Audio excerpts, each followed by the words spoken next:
Guess what? Pigtail went to Africa. This title is Pigtail Goes to Africa. One day, Pigtail, at the age of 8 years old, saw her parents taking down suitcases and packing away her clothes. And she stopped and looked and asked, "May I help? Where are we going?" "Yes, you can. Go and choose the toys you wish to carry with you and the shoes you wish to carry," replied her mother, who was busy going through her drawers to find cool enough clothing for Piggy to wear in Africa. But Mommy, where are we going?" begged Piggy. "We are going to Africa. To Kenya on a safari." "Do you know what a safari is, Piggy?" asked her mom. "A what?" asked Piggy.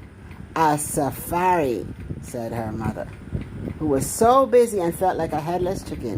As she was packing, she seemed to be writing what she placed in the luggage to make sure that everything was there when they arrived. Her mother took a breather and sat for a few minutes to explain to Pigtail, what the hullabaloo was and why there was a frenzy of packing by her parents. "Your father was invited by some friends to go on a safari with them and their families, and that is why we're in such a rush to pack up our things. They're leaving in 4 days' time, and we must be ready. We have to go to Jamaica, then to England, go to Cairo, and then Kenya to help me. Don't try to get in the way, okay, darling?" "Yes, Mommy," replied Piggy. There were suitcases and bags and boxes everywhere, all ready to go when they were ready. The countdown of days being done by Pigtail, but more so by her parents. Money was paid for tickets. Everyone had their passports from other travels that they had done, and it was a flurry of business being done on the island of whatchamacallit, and in Jamaica as well. When they rode between islands with all the luggage from all who were going on this trip, it was all very exciting for Pigtail. At the same time, very tiring. She was all rearing to go and couldn't wait till she touched down in Africa to go exploring, as she had been itching to go exploring new animals and new world other than her own. Well, they touched down in London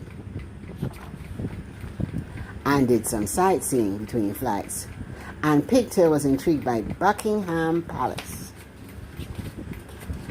Do you want to see a guard? You know this? What is that? What kind of soldier is that?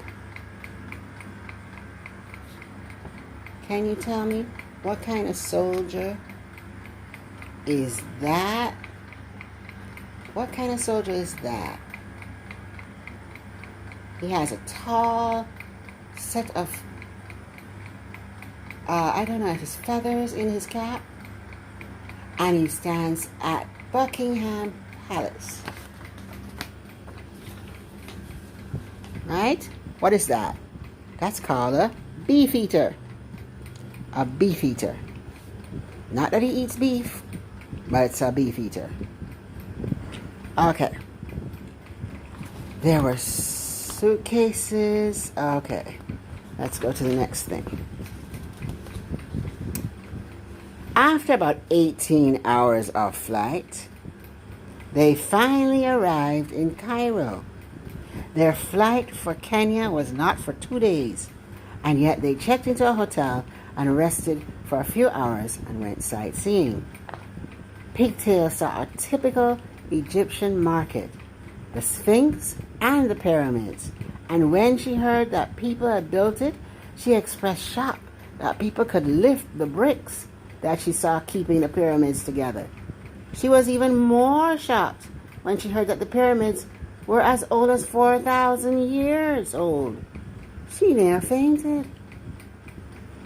The tour guide explained to her that the people who were then slaves used ropes to lift the large blocks, which were made of sand, water, and hay.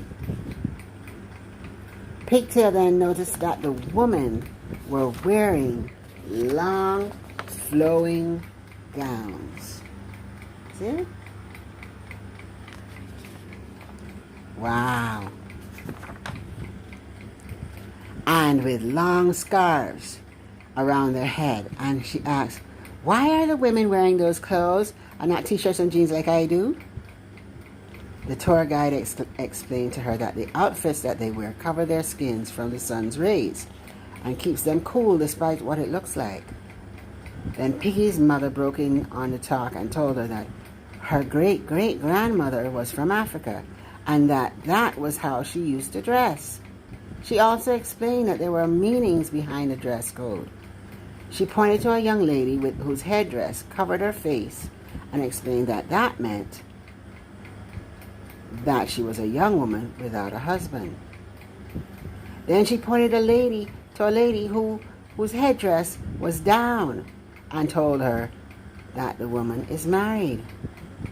She added that the outfits are part of the Muslim faith. After their tour, Pigtail, her parents, and her friends caught their plane to go to Kenya. It took them 10 hours to reach their destination, Mombasa, where they were met by the safari gamekeepers who drove them to a hotel to rest for a day and a half, and then to the jungle campsite.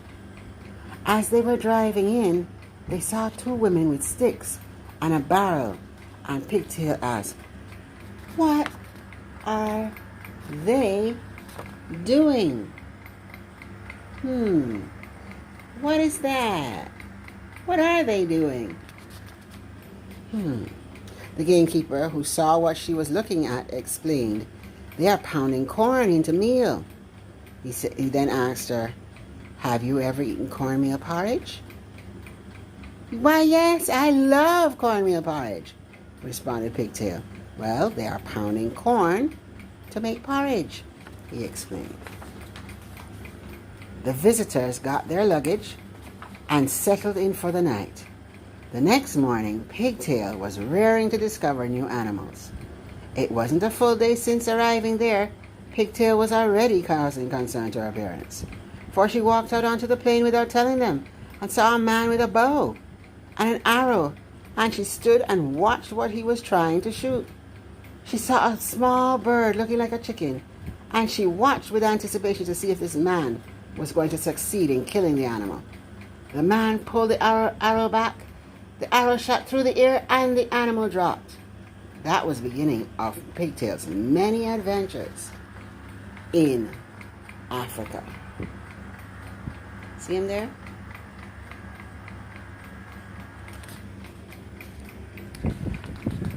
The end.